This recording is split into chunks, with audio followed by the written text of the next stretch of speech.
शाम होते ही तान्या की नज़रें घड़ी पर अटक गई थी। रात के 9 बज चुके थे, लेकिन सम्राट अभी तक घर नहीं आया था। उसने फ़ोन मिलाया तो सम्राट ने फ़ोन नहीं उठाया। उसका मन अनहोनी की आशंका से घबराने लगा था। दिल्ली। रजत रात को बिस्तर पर करवटें बदल रहा था। खाली बिस्तर उसे तान्या की याद दिलाता था। वो तो कब का रजत को छोड़कर चली गई थी, लेकिन उसकी यादें अभी भी इस घर में उसके दिल में मौजूद थी।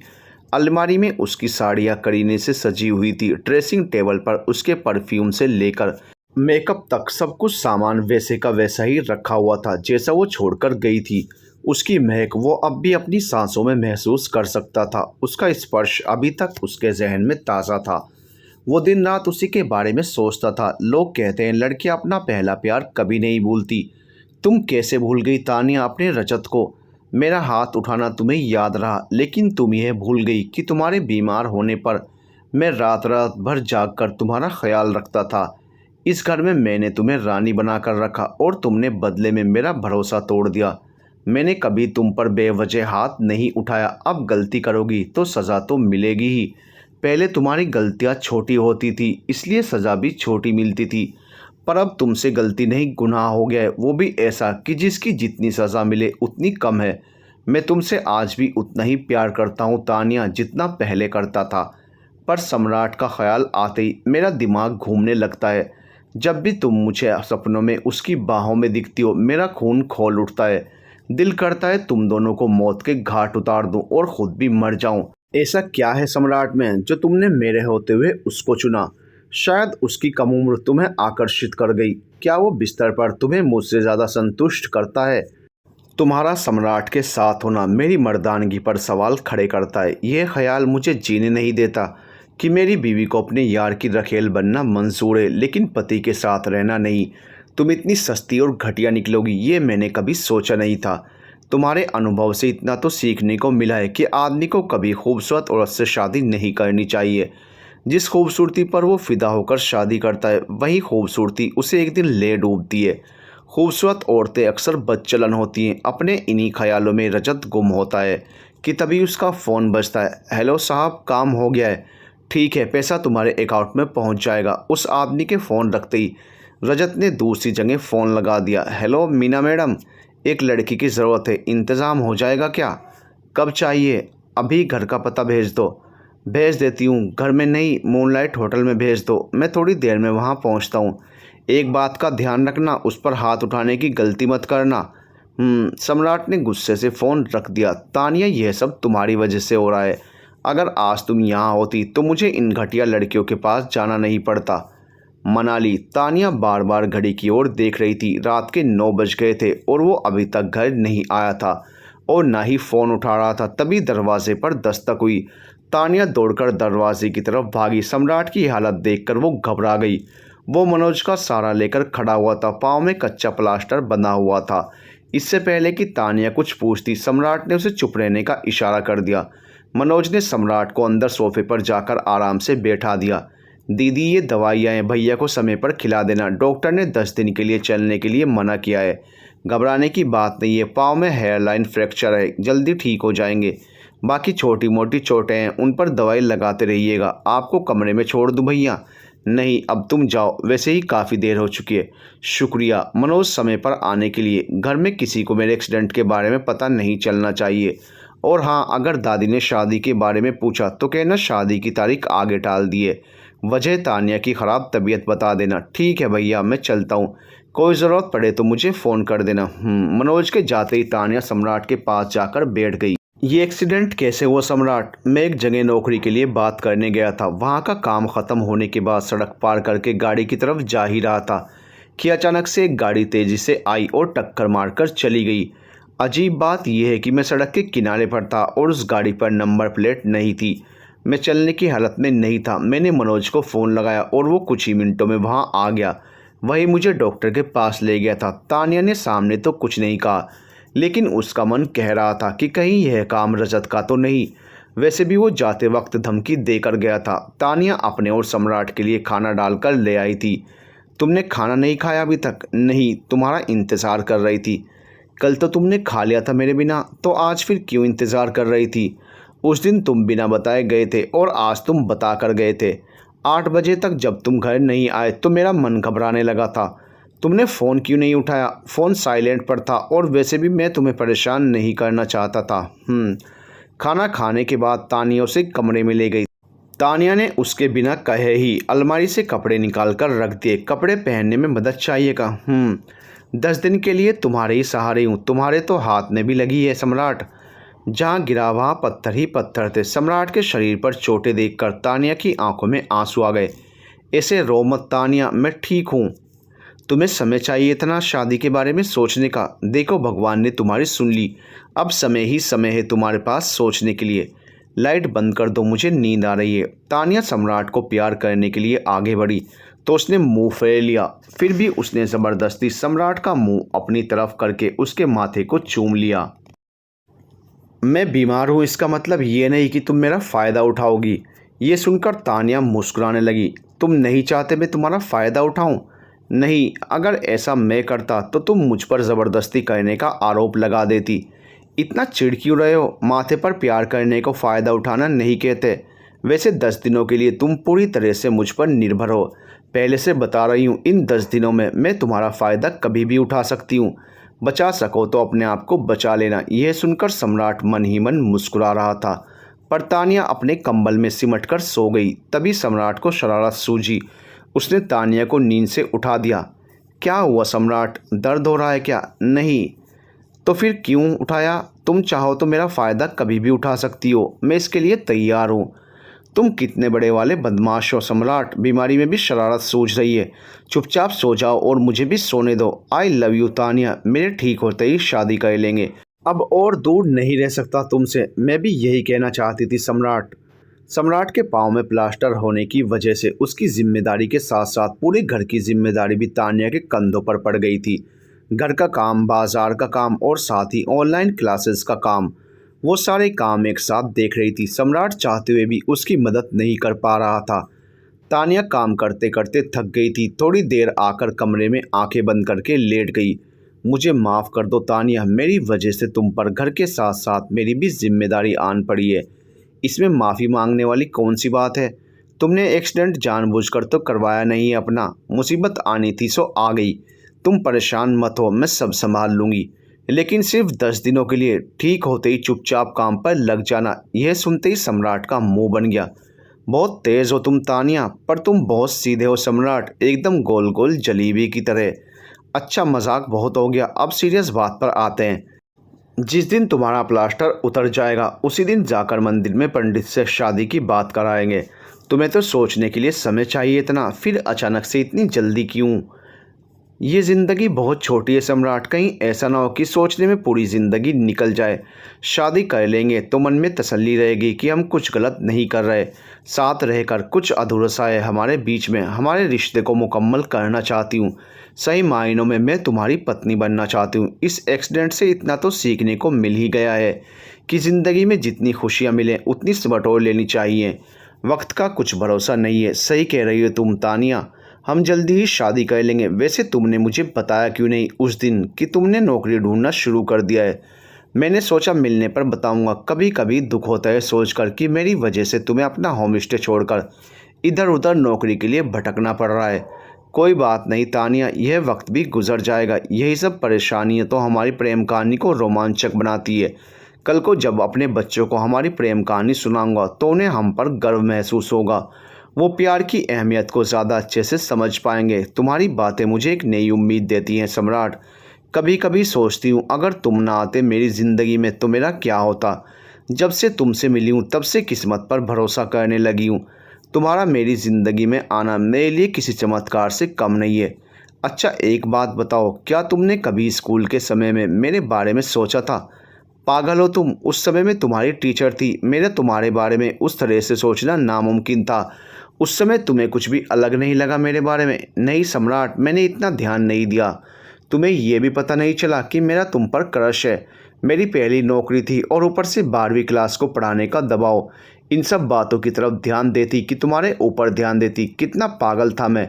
जिसके पीछे मर रहा था उसे कुछ होश ही नहीं था।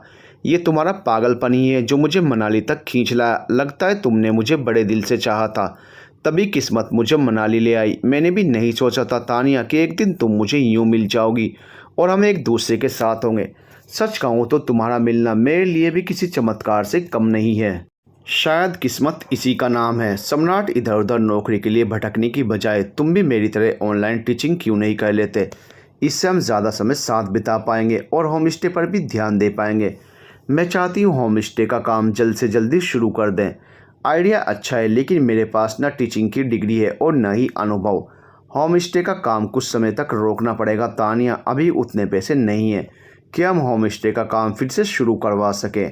अगर पुराने वाले होम स्टे का तुम्हें 60% तुम्हारे पापा दे दे तो काम आसान हो जाएगा हमारे लिए। पर उनका रवैया देखकर लगता नहीं है मुझे वहाँ से कुछ मिलने वाला है। खैर, तुम चिंता मत करो, मैं कोई ना कोई रास्ता निकाल ही लूँगा। फ़िलहाल मेरा सारा ध्यान हमारी शादी और हनीमून पर है। मैं तुम्हारे साथ रहते हुए भी तुम्हें मिस करता हूँ तानिया। वैसे हनीमून पर कहाँ जाना चाहती हो जहाँ खर्चा कम हो? तो फिर ऐसा करो, घर पर ही मना लो। बेकार की बातें बंद करो। जल्दी से बताओ कहाँ जाना चाहती हो? धर्मशाला चलते हैं या फिर स्पीति? वाह, जगह तो अच्छी चुनी है तुमने, दुनिया की भीड़ भाड़ से दूर।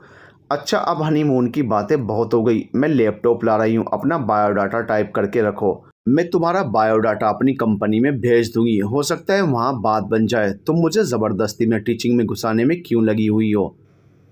क्योंकि इससे तुम्हें काम करने के लिए बाहर नहीं जाना पड़ेगा। तुम मेरी आंखों के सामने रहोगे। अचानक से इतना प्यार क्यों आ रहा है मुझ पर? तुम्हारे एक्सीडेंट ने मुझे सोचने पर मजबूर कर दिया है सम्राट। वह एक्सीडेंट यूं ही बेवजह नहीं था। मेरा दिल कह रहा है कहीं इसमें रजत का हाथ तो नहीं। वैसे भी उस दिन वो जाते हुए मुझे धमकी देकर गया था। हो सकता है, पर वो गाड़ी वाला चाहता तो मुझ पर गाड़ी भी चला सकता था, लेकिन वो बस साइड से मारकर चला गया। रजत बहुत ही नीच किस्म का इंसान है सम्राट। यह भी उसका कोई खेल होगा। क्या पता वो हमें सिर्फ डराना चाहता हो। मैं कोई ख़तरा मोल नहीं लेना चाहती। मेरी वाली कंपनी में बात नहीं बनी तो हम कुछ और रास्ता निकाल लेंगे।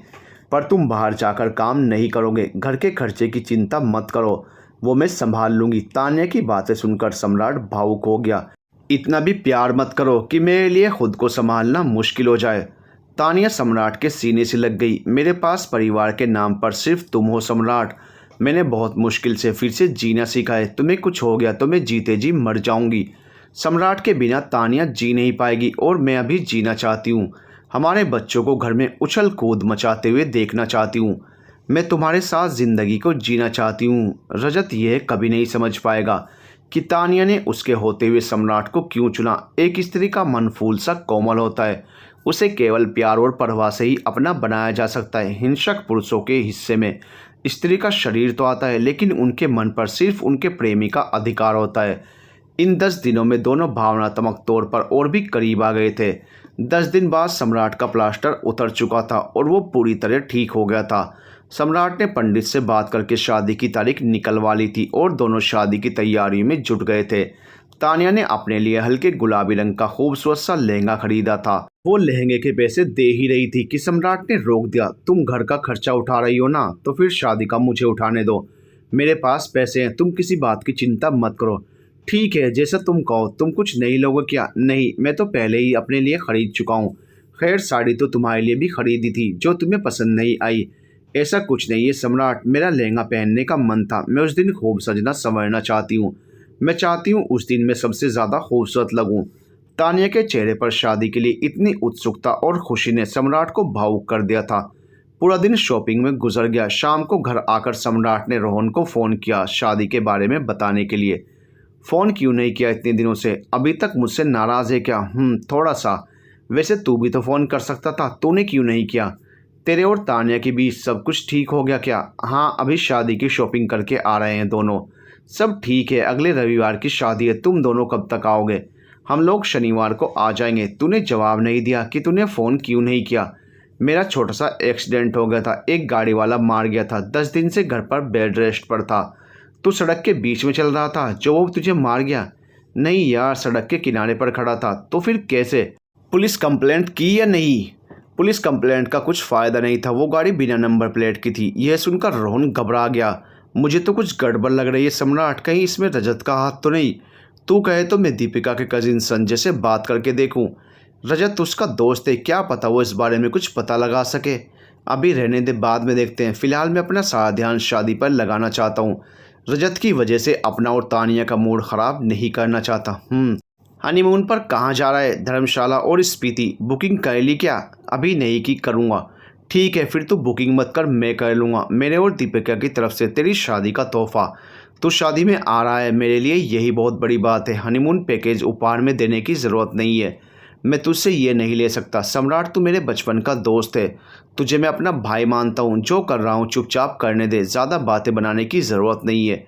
मैं तेरी भावनाओं की इज्जत करता हूँ यार, पर मैं यह उपहार स्वीकार नहीं कर सकता। मैं अपना हनीमून खुद प्लान करना चाहता हूँ। प्लीज़ समझने की कोशिश कर। उपहार देने के और भी मौके आएंगे आगे, तब दे देना, पर अभी नहीं। ठीक है, जैसे तेरी इच्छा। तानिया कैसी है? खुश है, शादी की तैयारियों में लगी हुई है। ठीक है, चल फिर शनिवार को मिलते हैं।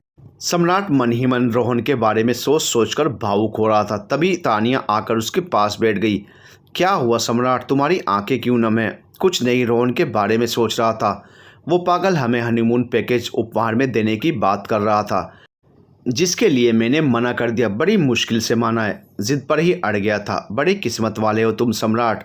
रोहन जैसे दोस्त आजकल के समय में ढूंढने से भी नहीं मिलते। सच कह रही हो तुम। एक तरफ रोहन है और दूसरी तरफ हम दोनों के माता पिता, जिन्होंने हमारे एक फैसले के कारण हमसे मुंह मोड़ लिया है। मैं अपने बच्चों के साथ कभी ऐसा नहीं करूँगा। उनके हर फैसले में उनके साथ खड़ा रहूँगा। बड़ी अजीब बात है, वोट देने का अधिकार है हमें, लेकिन अपनी पसंद से विवाह करने का नहीं। माना कई बार फैसले गलत साबित हो जाते हैं, लेकिन इसका मतलब ये तो नहीं कि इंसान अपनी मर्जी से जीना ही छोड़ दे। करियर से लेकर शादी तक का हर फैसला माँ बाप अपने बच्चों पर थोप देते हैं। तुम्हें पता है मेरे पापा ने मुझ पर कितना दबाव बनाया था। 11वीं में साइंस लेने के लिए मेरा जीना मुश्किल कर दिया था। वो चाहते थे मैं डॉक्टर इंजीनियर बनूं, लेकिन मुझे अपना बिजनेस करना था। जब मनाली में होम स्टे बनाने के फैसले के बारे में बताया था, तब भी उन्होंने आपत्ति जताई थी। कभी कभी ऐसा लगता है जैसे हमारे माता पिता ने हमें जन्म देकर हमारी ज़िंदगी खरीद लियो। कोई बात नहीं सम्राट, तुम उनकी वजह से अपना दिल मेला मत करो। जैसे भी हैं तो हमारे माँ बाप ही। वो हमें छोड़ सकते हैं, लेकिन हम उन्हें नहीं छोड़ेंगे। हमारे दिल में वो हमेशा रहेंगे। हमें उनका एहसानमंद होना चाहिए कि उनकी वजह से हम इस दुनिया में आए। सोचो, अगर हमारा जन्म ही नहीं होता तो हम मिलते कैसे? तानिया और सम्राट बात कर ही रहे थे, तभी मनोज का फ़ोन आ गया। नमस्ते भैया, अब आपका पाँव कैसा है? नमस्ते मनोज, पाँव बिल्कुल परफेक्ट है। घर में सब कैसे हैं? दादी अभी अपने भाई के घर ही हैं। बड़े साहब और मालकिन कल दिल्ली के लिए निकलने वाले हैं। ठीक है, कल मैं होम स्टे का काम देखने आ जाऊंगा। क्या हुआ, तू इतना हिचक क्यों रहा है बोलने में? भैया, होम स्टे संभालने के लिए बड़े साहब ने नया मैनेजर रख लिया है और घर के बाहर एक चौकीदार। उन्हें निर्देश दिया गया है कि आपको होम स्टे और घर में ना घुसने दिया जाए। यह सुनकर सम्राट कुछ देर के लिए स्तब्ध हो गया। तानिया ने उसके हाथ से फ़ोन ले लिया था। भैया, इस रविवार को हमारी शादी है। आप आभा दीदी और छोटू को लेकर ज़रूर आइएगा, और हो सके तो दादी को भी ले आइएगा। जी दीदी। तानिया के फ़ोन रखते ही सम्राट गुस्से से चिल्लाने लगा। मेरे माँ बाप इस हद तक गिर जाएंगे, मुझे अंदाज़ा नहीं था। मैंने उनकी जायदाद तो नहीं मांगी थी, सिर्फ अपना लगाया हुआ पैसा मांगा था। हद है, ऐसा कैसे कर सकते हैं वो मेरे साथ? मैं अभी जाकर उनसे बात करता हूँ। सम्राट, तुम इस वक्त कहीं नहीं जाओगे। उन्हें जो करना है उन्हें करने दो। चिंता मत करो, एक दिन उन्हें ज़रूर एहसास होगा वो कितने गलत थे। वो यह सब जानबूझकर कर रहे हैं तुम पर दबाव बनाने के लिए। मैं ज़रा सा भी स्वाभिमान है तो उस होम स्टे के पीछे मत भागो। मुझे उस होम स्टे के पीछे मेरे घर में कोई झगड़ा नहीं चाहिए। इतनी मुश्किल से हमारे बीच सब कुछ सही हुआ है। प्लीज़ इस लड़ाई झगड़े में पड़कर फिर से सब बर्बाद मत करो। मैं अपनी ज़िंदगी सुकून से जीना चाहती हूँ तुम्हारे साथ। मुझे ऐसा पैसा नहीं चाहिए जो मेरे घर का सुकून छीन ले। तानिया की बातें सुनकर सम्राट शांत हो गया। उसने उसे प्यार से गले लगा लिया और गुनगुनाने लगी। अकेले हैं तो क्या गम है, चाहे तो हमारे बस में क्या नहीं, बस एक ज़रा साथ हो तेरा। रविवार की शादी थी। दीपिका और रोहन शनिवार को मनाली पहुंच गए थे। दोनों होटल में रुकना चाहते थे, लेकिन सम्राट के जोर डालने पर वो लोग उनके घर पर रुके थे। दोनों ही सम्राट और तानिया का नया घर देखकर प्रभावित हो गए थे। हालांकि घर सम्राट के पुराने घर की तरह बड़ा और आलीशान नहीं था, लेकिन बहुत खूबसूरत था। घर एकदम हिमाचली स्टाइल में बना हुआ था। पत्थरों और लकड़ी से बना हुआ कॉटेज का एहसास दे रहा था। घर को कीमती चीज़ों से सजाया नहीं गया था, फिर भी उस घर में एक अलग सी बात थी। जो रोहन और दीपिका के दिल को छू गई। बाहर एक छोटा सा गार्डन भी बनाया था सम्राट ने। सुबह के नाश्ते का इंतज़ाम तानिया ने गार्डन में ही किया था। वाह सम्राट, तेरा घर देखकर तो दिल खुश हो गया। हम दोनों का तो दिल कर रहा है हम भी यहाँ आकर मनाली में बस जाएं। ताज़ी हवा, गुनगुनी धूप, यह खुलापन, यह सुकून पहाड़ों में ही मिल सकता है, शहरों में नहीं। तानिया, रोहन सही कह रहा है। अच्छा हुआ हम होटल में नहीं रुके, यहाँ आ गए। मैं बहुत सुकून महसूस कर रही हूँ तुम्हारे घर में। दिल्ली में चाहे कितनी भी महंगे घरों में रह लो, लेकिन जो सुकून पहाड़ों में है वो कहीं नहीं है। अपने घर की इतनी तारीफ सुनकर तानिया का चेहरा फूल सा खिल गया। रोहन और दीपिका नाश्ता करने के बाद थोड़ी देर के लिए कमरे में आराम करने चले गए। सम्राट ने तानिया के मना करने के बावजूद दोपहर का खाना बाहर से मंगवा लिया। वो नहीं चाहता था शादी से एक दिन पहले तानिया घर के कामों में लगकर अपने आप को थका ले। सोमवार की सुबह दोनों हनीमून के लिए निकलने वाले थे। सम्राट ने अपने कपड़े पैक कर लिए थे। तानिया उससे बात करते करते अपने कपड़े पैक कर रही थी। सम्राट, तुमने आभा दीदी को क्यों बोला रात का खाना बनाने के लिए? मैंने नहीं बोला, उन्होंने खुद सामने से कहा, तुम्हें मना नहीं कर पाया। वो भी परिवार के सदस्य की तरह ही हैं, उन्हें मेहंदी लगाना आता है। वो रात को तुम्हें मेहंदी भी लगा देंगी। सुबह तुम्हारा मेकअप दीपिका कर देगी। ज़्यादा मेकअप करने की ज़रूरत नहीं है, मुझे पसंद नहीं है। और कुछ हुक्म? अभी के लिए फ़िलहाल इतना ही। बाकी के दिशा निर्देश तुम्हें कल शादी के बाद मिलेंगे।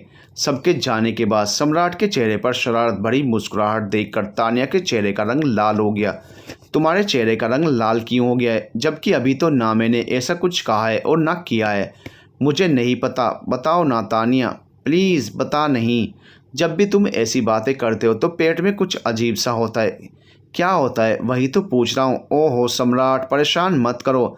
देखो तुम्हारा फ़ोन बज रहा है, बजने दो। सम्राट को अपने करीब आता देख तानिया ने झट से उसके हाथ में फ़ोन थमा दिया।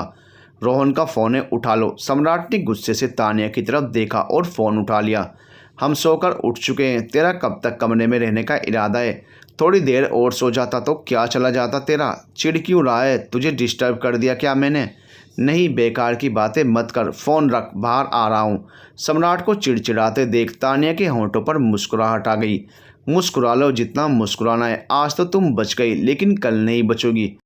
कल तो हम खुद भी बचना नहीं चाहते सम्राट ठाकुर। ओ तानिया, इस रोहन को भी अभी फ़ोन करना था। सम्राट, इतना मुंह मत बनाओ, चुपचाप बाहर जाओ। वो लोग सोचेंगे पता नहीं हम अंदर क्या कर रहे हैं। जा रहा हूँ। सम्राट बाहर आया तो देखा रोहन आराम से सोफे पर बैठा फ़ोन देख रहा था। दीपिका कहाँ है? वो अभी सोई हुई है। जब तेरी बीवी चैन से सो रही है तो तू भी थोड़ी देर और सो लेता। इतनी जल्दी जागने की क्या ज़रूरत थी? इतना रो क्यों रहा है? थोड़ी खुशी ला चेहरे पर, कल तेरी शादी है। लगता है कुछ ज़रूरी काम चल रहा था अंदर, जिसमें मैंने खलल डाल दिया। जैसा तू सोच रहा है ऐसा कुछ भी नहीं चल रहा था।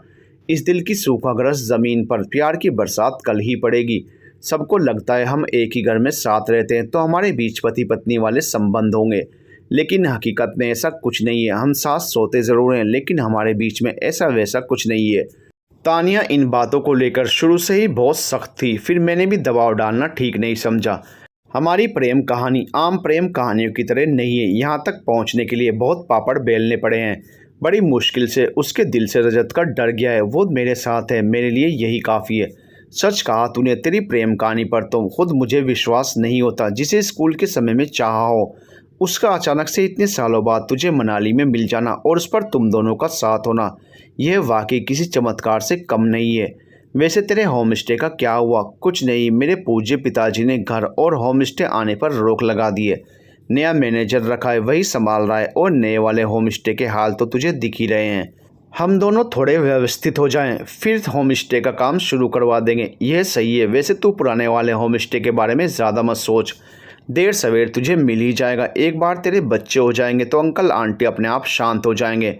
देखते हैं क्या होता है। चल दीपिका को उठा ले, खाने का समय हो गया है।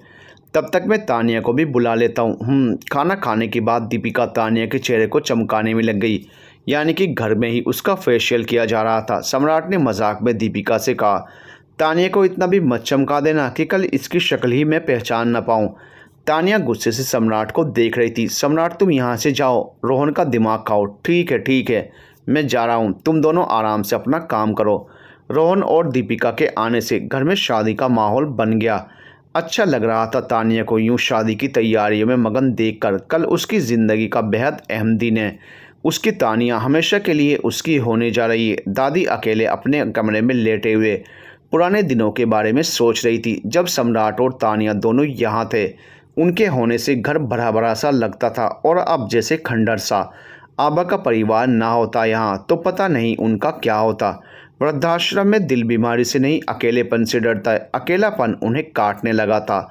इस एक साल में उन्हें तानिया के साथ की आदत हो गई थी। सम्राट काम की वजह से घर देर से आता था। एक तानिया ही थी जो सारा समय उनके साथ रहती थी, उनका ख्याल रखती थी।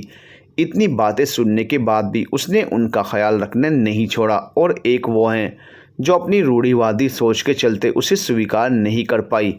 कितना अपमान हुआ उसका इस घर में, लेकिन वो चुपचाप तमाशा देखती रही।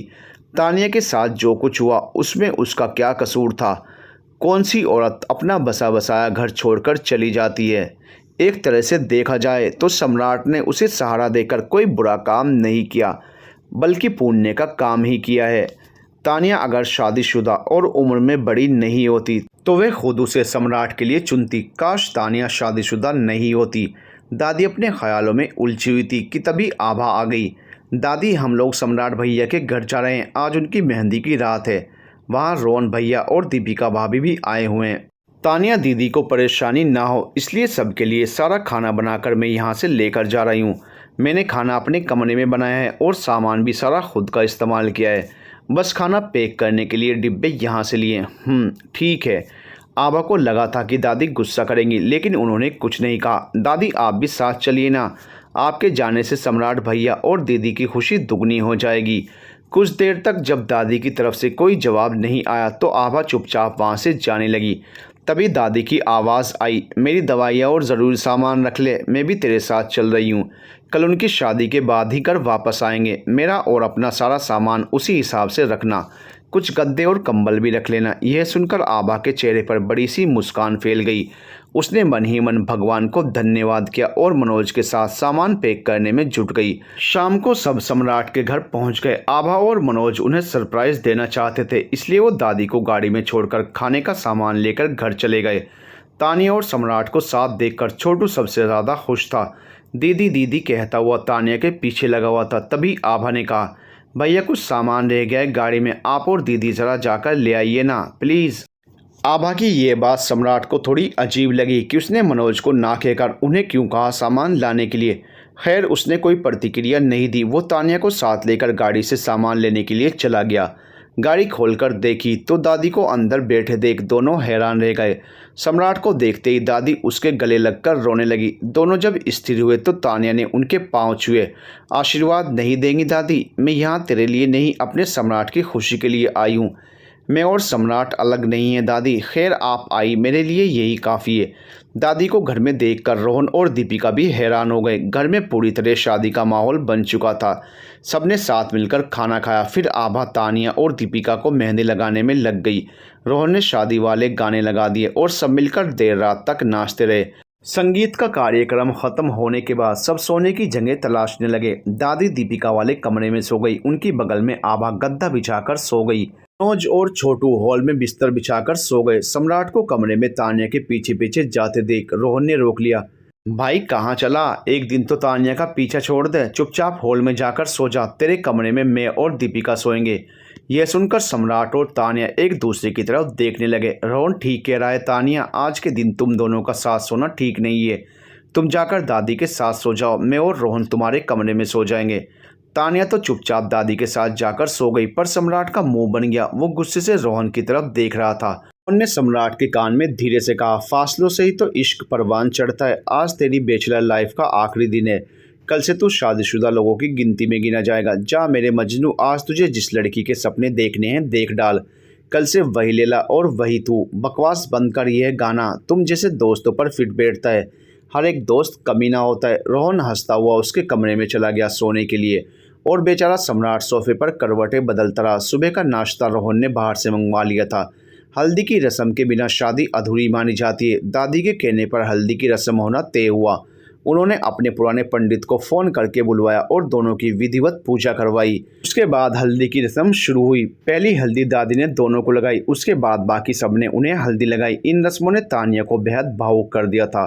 उसकी पहली शादी में एक भी रस्म नहीं हुई थी, बस कोर्ट में कागजों पर हस्ताक्षर करके घर आ गए और बन गए पति पत्नी। आज इन रस्मों ने सम्राट को उसके और भी करीब कर दिया था। उसके हाथों पर चढ़ा मेहंदी का लाल रंग उनके प्रेम का प्रतीक था। बदन पर चढ़ा हल्दी का रंग उन खुशियों का प्रतीक था जो सम्राट से शादी के बाद उसकी ज़िंदगी में आने वाली थी। उसने और सम्राट ने इस तरह की शादी की कल्पना नहीं की थी। उन्हें लगा था वो अकेले जाकर मंदिर में शादी कर लेंगे, लेकिन रोहन, दीपिका, मनोज, आभा, छोटू और दादी के आने से उन्हें उनका परिवार मिल गया था। अब वो लोग अकेले नहीं थे। परिवार का आशीर्वाद और प्यार उनके साथ था। परिवार के साथ होने से हर छोटी खुशी भी बड़ी लगने लगती है। परिवार के साथ के बिना हर खुशी अधूरी है। दोपहर को सब थक कर सो गए थे। 4 बजे से दीपिका ने तानिया को तैयार करना शुरू कर दिया था। सम्राट को उसे देखने की सख्त मनाही थी। कल शाम से उसकी तानिया से अकेले में बात नहीं हुई थी और ना ही उसने उसे छुआ था। ऊपर से अब उसे देखने की भी मनाही थी। इंतजार की यह घड़ियां कांटे नहीं कट रही थी। दिल में तूफान मचा हुआ था तानिया को देखने के लिए। उसकी आंखें तरस रही थी। सम्राट दादी, आभा और छोटू को लेकर पहले निकल गया। उसके थोड़ी देर बाद मनोज, रोहन, दीपिका और तानिया को लेकर वहां से निकला। सही समय पर सभी मंदिर पहुंच गए। तानिया को दुल्हन के रूप में सजे हुए देख सम्राट की सांसें थम सी गई। गुलाबी रंग के लहंगे में वो इतनी खूबसूरत लग रही थी कि उसकी आंखें उस पर से हट ही नहीं रही थी। रोहन ने उसे कौनी मारी, इससे पहले कि दादी तुझे डांट लगाए। सम्राट, उसे घूरना बंद कर। कुछ देर बाद पंडित जी ने मंत्र पढ़ने शुरू किए। कन्यादान का वक्त आया तो पंडित जी सवालिया नजरों से सबकी तरफ देखने लगे। तभी आगे बढ़कर रोहन ने कहा कि लड़की का भाई होने के नाते उसके पिता की अनुपस्थिति में कन्यादान वो करेगा। ये सुनकर सबकी आंखें नम हो गई और दीपिका का सीना गर्व से फूल गया। मंत्रोच्चारण के साथ शुभ मुहूर्त में दोनों ने अग्नि के समक्ष 7 फेरे लिए। सम्राट ने सिंदूर से तानिया की मांग भरी, गले में मंगलसूत्र पहनाया और इस तरह सभी रस्मों और दादी के आशीर्वाद के साथ उनकी शादी संपन्न हुई। दीपिका ने तानिया के गृह प्रवेश की रस्म पूरी की। खाना खाने के बाद सभी निकलने की तैयारी में थे। रोहन और दीपिका की रात की बस थी दिल्ली की। मनोज के साथ सम्राट भी उन्हें बस अड्डे छोड़ने जाना चाहता था, लेकिन रोहन ने मना कर दिया। रोहन और दीपिका को जाते देख सम्राट की आंखें नम हो गई। उसकी आंखों में आंसू देख रोहन ने उसे गले से लगा लिया। चल, ज़्यादा भावुक मत हो। अब अपना और तानिया का ख्याल रखना। कोई भी समस्या हो तो मुझे फ़ोन कर लेना। मैं तेरे साथ हमेशा हूँ। तेरी शादी का तोहफा तेरे कमरे में रखा हुआ है। सबके जाने के बाद देखना। सम्राट इस वक्त इतना भावुक हो गया था कि उसके पास कुछ कहने के लिए शब्द ही नहीं थे। तानिया भी दीपिका के गले से लगकर रो रही थी। मनोज उन्हें बस में बैठाने चला गया था। आभा घर की साफ सफाई में लग गई थी। छोटू टीवी देख रहा था। सम्राट और तानिया दादी के साथ कमरे में थे। दादी, कुछ दिनों बाद मैं आपको यहाँ ले आऊँगा हमारे साथ रहने के लिए। तू मेरी चिंता मत कर सम्राट, मैं वहाँ ठीक हूँ। तेरे बाप ने तुझे वहाँ आने से मना किया है, मुझे यहाँ आने से नहीं। मैं तुझसे बीच बीच में मिलने आती रहूँगी। अभी तुम दोनों सिर्फ अपनी गृहस्थी पर ध्यान दो। तानिया, मेरे सम्राट को ज़रा सी भी तकलीफ़ नहीं होनी चाहिए, उसका ख्याल रखना। जी दादी। दादी ने अपने बैग में से सोने का हार निकाला और तानिया को पहनाने लगी। दादी, मुझे ये हार नहीं चाहिए, बस आपका आशीर्वाद चाहिए। सम्राट के मम्मी पापा को पता चल गया इस बारे में तो वो बेकार में आपको बातें सुनाएंगे। इसके माँ बाप ने नहीं दिया ये हार मुझे, मेरे पति ने दिया था, इसलिए किसी की मजाल नहीं कि इस हार के बारे में मुझे बातें सुनाए। वैसे भी ये हार तुझे पहनने के लिए नहीं दे रही हूँ, अपने होने वाले पोते की बहू को पहनाने के लिए दे रही हूँ। तब तक तो मैं परलोक सुधार चुकी होंगी, लेकिन कम से कम मेरी निशानी तो तुम्हारे पास रहेगी। सबकी उपस्थिति ने सम्राट और तानिया के सादे से विवाह को खास बना दिया था। वो अकेले होकर भी अकेले नहीं थे। आज उन्हें एक नया परिवार मिल गया था। सम्राट दादी को गाड़ी तक छोड़ने गया। वापस आया तो देखा तानिया सोफे पर बैठे बैठे ही सो गई थी। उसे यूं चैन से सोता देख उसके मन में उसके लिए ढेर सारा प्यार उमड़ आया। वो प्यार से उसे उठाने लगा। तानिया, उठो, चलो अंदर चलकर सो जाओ। तानिया ने अपनी बाहें फैला दी, जैसे कह रही हो सम्राट मुझे गोद में उठाकर ले चलो। तानिया, एक तो इस लहंगे का वज़न और उस पर तुम्हारा वज़न, मैं इतना भार एक साथ नहीं उठा पाऊंगा। चलो चुपचाप उठो और अंदर कमरे में चलो, मुझे बहुत ज़ोरों से नींद आ रही है। सम्राट के मुंह से नींद की बात सुनकर ही तानिया की नींद उड़ गई। तुम्हें सच में नींद आ रही है या फिर मजाक कर रहे हो? इसमें मजाक वाली कौन सी बात है तानिया, मैं सच में थक गया हूँ। मैं कमरे में सोने जा रहा हूँ, जब तुम्हारा मन हो तुम अंदर आ जाना। कपड़े बदल लो, शादी हो चुकी है, कब तक दुल्हन बनकर बैठी रहोगी? यह सुनकर तानिया का चेहरा एकदम से उतर गया। उसे समझ नहीं आ रहा था कि अचानक से सम्राट उसके साथ इतनी बेरुखी से क्यों पेश आ रहा है। आज उनकी पति पत्नी के तौर पर पहली रात थी और उसके मन में कोई उत्साह ही नहीं था। रोज़ करीब आने के लिए तरसता था और आज जब करीब होने का लम्हा आया था ज़िंदगी में तो उसे नींद की पड़ी थी। एक बार भी उसने उसकी तरफ प्यार से नहीं देखा, तारीफ़ करना तो दूर की बात है। यही सब सोचकर उसकी आंखों में आंसू अपनी जगह बनाने लगे थे। वो बुझे मन से कमरे में आई तो देखा सम्राट कंबल ओढ़कर लेटा हुआ था, सोने की बजाय मोबाइल देख रहा था। तानिया ने चुपचाप अलमारी में से रात को पहनने के लिए सूट निकाला और बाथरूम में जाने लगी। कपड़े बदलने के लिए बाथरूम गीला है, कपड़े कमरे में बदल लो। वैसे भी मैं सो रहा हूँ, तुम्हारी इज्जत का मुझसे कोई खतरा नहीं है। मैं बाथरूम में ही कपड़े बदलूंगी, लहंगा गीला होता है तो होने दो। ओह मैडम, आपके इस लहंगे के पैसे मैंने भरे हैं, पानी में गीला करके ख़राब मत करो। सम्राट जानबूझकर तानिया को चिढ़ाने में लगा हुआ था। सम्राट, तुम मेरे साथ इतनी बेरुखी से क्यों पेश आ रहे हो? आज के दिन भी तुम्हें सोने की पड़ी है और ऊपर से लहंगे की कीमत के बारे में बात करके तुम क्या साबित करना चाहते हो? मैं ये कहना चाहता हूँ कि इस बेकार से सूट को पहनने से अच्छा है तुम लहंगे में ही सो जाओ। 1 साल से तुम्हें सूट में देख देख कर बोर हो गया हूँ, दिन में भी सूट और रात में भी सूट। खैर इसे छोड़ो, मुद्दे की बात पर आते हैं। आज की रात में ऐसा क्या खास है जो मुझे सोकर नहीं जाग कर गुजारनी चाहिए? तानिया ने गुस्से से तकिया सम्राट की तरफ फेंका जिसे उसने खींच कर लिया। सम्राट, आज हमारी इतनी बोलकर तानिया चुप हो गई। सम्राट ने दोबारा तकिया उसकी तरफ फेंका। मुंह में दही क्यों जमा ली, बोलती क्यों नहीं हो? तुम ये बेकार का नाटक क्यों कर रहे हो? अगर तुमने मेरी बात का जवाब नहीं दिया तो मैं बाहर सोने चला जाऊंगा।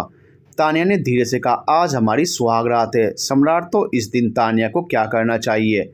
आज की रात तानिया को अपने सम्राट को ढेर सारा प्यार करना चाहिए। सिर्फ आज की रात नहीं, मेरी हर रात पर तुम्हारा ही हक है सम्राट। जिस दिन मैंने तुम्हें अपना प्यार स्वीकारा था उस दिन से अपना सर्वस्व तुम्हें सौंप दिया था। तानिया पर सिर्फ उसके सम्राट का हक है।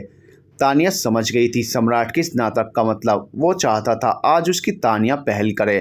वो सम्राट के सीने से जाकर लग गई, उसके चेहरे को बेतहाशा चूमने लगी। सम्राट ठाकुर को मौसम में यह बदलाव अच्छा लग रहा है। उसने तानिया को झटके से गोद में उठाया और बिस्तर पर जाकर बैठा दिया। अब भारी नहीं लग रही?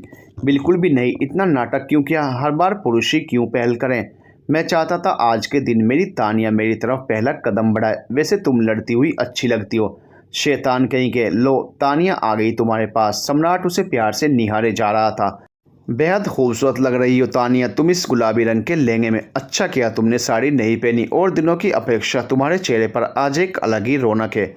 कुछ मेकअप का कमाल है और कुछ तुम्हारे बारे में सोचते ही गालों का रंग गुलाबी होने लगता है, चेहरा खुशी से चमकने लगता है। एक बात और कहूँ, तुम्हारे पास आने के ख्याल से ही पेट में तितलियां घूमने लगती हैं। कुछ अजीब सा होता है पेट में जिसे मैं शब्दों में समझा नहीं सकती। सम्राट ने प्यार से तानिया के होंठों को जैसे ही छुआ उसने आंखें बंद कर ली। आंखें मत खोलना तानिया, तुम्हारे लिए एक सरप्राइज़ है। सम्राट तानिया के लिए एक खूबसूरत सी ड्रेस लाया था जिसे उसने मुस्कुराते हुए पहन लिया। मुझे तो लगा था तुम पहनने से इनकार कर दोगी। आज तानिया सम्राट की हर बात मानेगी, उसकी किसी भी बात के लिए ना नहीं कहेगी। मैं चाहती हूँ यह रात कभी ख़त्म ना हो। सम्राट, इस रात को इतना ख़ास बना दो कि इसका एहसास हमारे जहन में हमेशा के लिए बच जाए। सम्राट बहुत खुश था तानिया को यूँ खुलकर अपनी भावनाओं को व्यक्त करते देख, वरना वो पास आने में हमेशा हिचकिचाती थी। उसे आज वाली तानिया बहुत अच्छी लग रही थी। दोनों की सांसें एक दूसरे में ऐसी उलझी हुई थी जैसे कभी एक दूसरे से अलग थी ही नहीं। प्यार का यह खूबसूरत एहसास एक के जिस्म से बहता हुआ दूसरे के जिस्म में घुल रहा था। आज की रात एक नई तानिया का जन्म हुआ था जिसका अतीत, वर्तमान और भविष्य सिर्फ सम्राट था। रात भर जागने के बाद जाहिर है सुबह नींद देर से खुलनी थी। सम्राट 10 बजे उठ गया था। तानिया को चैन से सोता हुआ देख उसने उसे उठाना ठीक नहीं समझा और घर संभालने में लग गया। साफ सफाई के बाद नहा धोकर उसने नाश्ता बनाया और फिर तानिया को जगाने में जुट गया। तानिया, उठो, 11 बज गए। कब तक सोने का इरादा है? सोने दो ना सम्राट, मुझे नींद आ रही है। तानिया, 11 बज गए, चलो जल्दी से उठो। तानिया ने अपना मुंह कंबल से ढक लिया। ठीक है, फिर तुम जाकर पहले नहा लो, तब तक मैं थोड़ा और सो लेती हूँ। ओ मैडम, मैं कब का नहा चुका हूँ, घर की साफ़ सफाई के साथ साथ नाश्ता भी बना चुका हूँ। यह सुनते ही तानिया की नींद एक झटके में उड़ गई। वो सम्राट का माथा छूकर देखने लगी। एक ही रात में सम्राट ठाकुर इतना कैसे बदल गया? सफाई तो ठीक थी पर नाश्ता भी बना दिया। वैसे नाश्ते में क्या बनाया है जनाब ने? अंडे उबाल कर रखे हैं और थर्मस में चाय बनाकर रख दी है। यह सुनकर तानिया हंसने लगी। एक तो सुबह उठकर मैंने इतना सारा काम कर दिया और उस पर तारीफ करने की बजाय तुम हंस रही हो। अच्छा सॉरी, नाराज़ मत हो। तानिया ने प्यार से उसके माथे को चूमा और नहाने चली गई।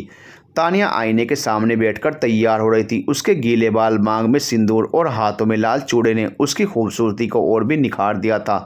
जब से सोकर उठी थी तब से एक ही गाना गुनगुना रही थी। रब ने दिया बिन मांगे इतना दिया, वरना है मिलता कहाँ हम काफिरों को खुदा।